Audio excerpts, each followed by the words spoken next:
Assalamualaikum warahmatullahi wabarakatuh. Ketemu lagi dengan gue, Ria Marliana, di podcast Self Healing. Podcast kita semua yang sedang belajar berdamai dengan luka melalui psikologi Islam. Kadang aku spill mengenai karakter manusia berdasarkan golongan darah.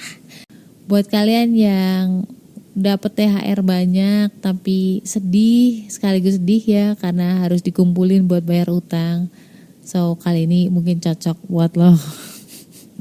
Karena aku akan ngomongin tentang hutang. Banyak dari kita, mungkin juga termasuk gue dulu ya, itu terjerat di hutang kartu kredit, hutang riba, pinjaman online dan sebagainya. Tapi gak ngerti nih gimana cara menyelesaikannya, gimana cara negosiasinya, bagaimana cara keluar dari jeratan itu. Kalau lo sampai stres, kalau lo sampai nggak tenang mikirin itu, berarti lo orang-orang baik, lo orang-orang yang punya hati, lo orang-orang yang bertanggung jawab, ya nggak sih?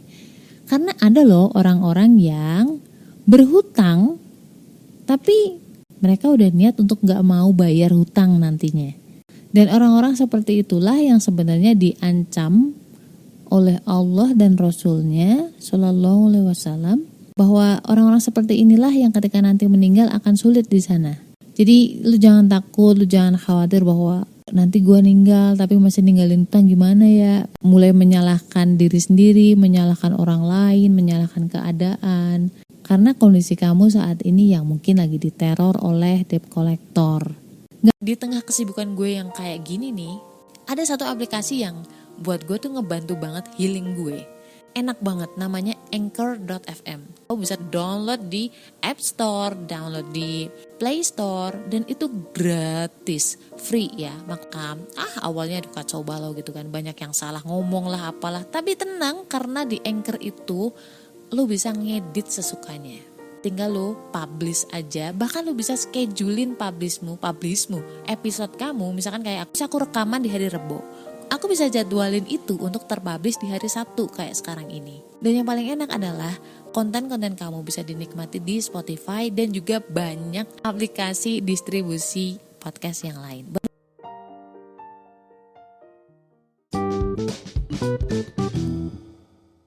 Gak usah disesali, memang mungkin kemarin kita salah langkah ngambil hutang riba. Ya udah, sudah diizinkan oleh Allah, berarti memang saat itulah ya itu yang terbaik gitu. Berarti ada pembelajaran yang harus kita lalui, harus kita lewati dengan tenang. Dan hal pertama yang harus kamu lakukan adalah jangan lari dari kenyataan. Jadi kamu jangan lari, jangan blokir-blokir orang-orang yang nagihin lo, tapi tunjukkanlah iktikat yang baik. Misalkan dengan menjawab, memberitahu bahwa saat ini memang lo masih berusaha untuk melunasi hutang tersebut. Misalkan kayak lo sedang berusaha menjual aset yang bisa dijual untuk melunasi hutang. Itu yang paling penting, poin paling penting. Yes, gue tahu bahwa ada beberapa debt collector yang tidak punya etika ketika menagih ya. Misalkan kayak mengancam, terus nagih ke bos lo, ke kantor lo, padahal alamat penagihannya di rumah, merusak citra kamu. Udah, yang penting tetap tenang. Ya, kadang-kadang mereka juga pakai akun palsu, ya nggak sih? Kalau mereka mulai kasar, kamu jangan kepancing kasar. Kamu screenshot dulu sampai ada bukti memang mereka berkata-kata kasar, mengancam, merusak harga diri lo. Di screenshot, habis itu disimpan gitu untuk bukti laporan ke OJK. Karena memang itu sudah tidak sesuai dengan undang-undang. Kamu bisa searching, nanti mungkin aku juga kasih di link di description box ya. Kalau misalkan lewat telepon, kamu bisa rekam itu. Terus yang kedua, cari ilmunya tentang hukum-hukum perkreditan. Ada orang yang takut dipenjara gara-gara gak bisa ngelunasin hutang. Padahal sebenarnya secara hukum gak boleh orang dipenjara hanya karena tidak bisa melunasi hutang. Tuh, ada undang-undangnya. Ada orang-orang yang takut barang-barangnya disita.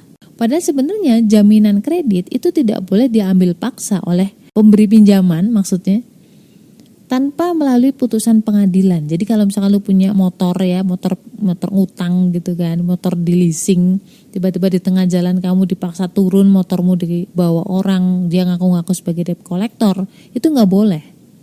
Kamu bisa melaporkan itu. Khawatirnya malah sebenarnya orang itu bukan debt collector, malah rampok gitu. Kemudian jagalah ketenangan selama proses pelunasan itu berlangsung. Dengan apa? Istighfar, sholawat.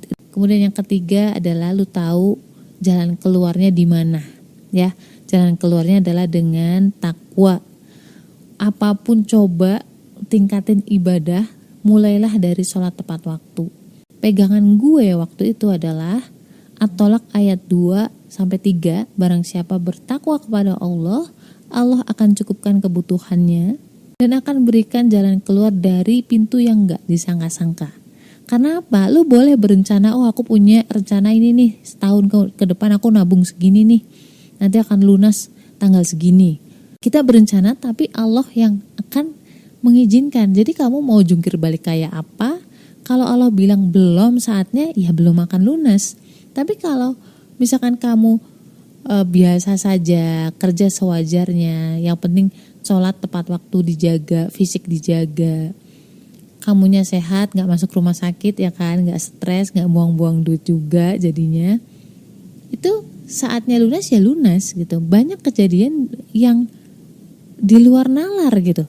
Misalkan kayak temen gue tiba-tiba ditransfer duit sama temennya, katanya kelebihan rezeki gitu, ada lebihan rezeki, pakai aja buat ngelunasin hutang lo. Coba, yang ngasih kelebihan rezeki ke temennya itu siapa? Allah. Yang menggerakkan hatinya agar membantu si teman tadi yang punya utang siapa? Allah juga. Itu skenarionya Allah. Jadi biarkanlah kita ngikut skenarionya Allah. Jangan paksa Allah ngikutin skenario kita. Kenapa? Stres sendiri gitu. Jagalah kewarasan, jagalah ketenangan batin. Dan sesuai di surat Ar-Ra'd ayat 28, orang-orang yang merasakan ketenangan dan ketentraman adalah orang-orang yang selalu mengingat Allah. Dalam hal ini ya zikir, ya sholat, ya puasa. Insya Allah ketika hati lo tenang, kamu bisa membaca ilham, petunjuk dari Allah. Dan semoga Allah memberi kekuatan kepadamu untuk mengikuti petunjuk tersebut. Ada banyak taktik atau trik meminta keringanan kepada pihak bank. Mungkin next time kali ya, karena itu akan sangat panjang ngebahasnya dan gak bisa kalau dibahas secara singkat doang, nanti bisa salah paham. Jadi pas gue, itu kan ada 2 kartu kredit. Yang kartu kredit pertama itu bisa dilakukan cicilan, langsung motong ke hutang pokok. Nah, itu coba dinegosiasikan langsung ke pihak banknya, jangan lewat pihak ketiga. Di situ kamu coba nego, jangan jauh-jauh nominalnya dari hutang pokok. Bahkan ada yang bisa mendapat keringanan sekian persen, 30% atau 50% dari hutang pokoknya. The most important thing adalah kamu stres karena merasa bahwa yang akan melunasi hutang adalah ikhtiar kamu. Sadarilah bahwa tidak ada yang terjadi di alam semesta ini kecuali karena takdir Allah. Takdir Allah yang mungkin menurut kita tidak baik, kita kejeglong kemarin, pasti ada pembelajaran di baliknya, ada hikmahnya. Sebab hanya akan mendatangkan keberhasilan ketika Allah menghendakinya. Dan kita selanjutnya bertanya kan, gimana sih bentuk tawakal? Di antaranya ya dengan menjadikan hati serta solusi itu ya bergantung sama Allah pada kondisi apapun. Ikhtiar-ikhtiar sewajarnya sesuai dengan perintah Allah. Semoga dimudahkan dalam melunasi hutang. Stay love and assalamualaikum.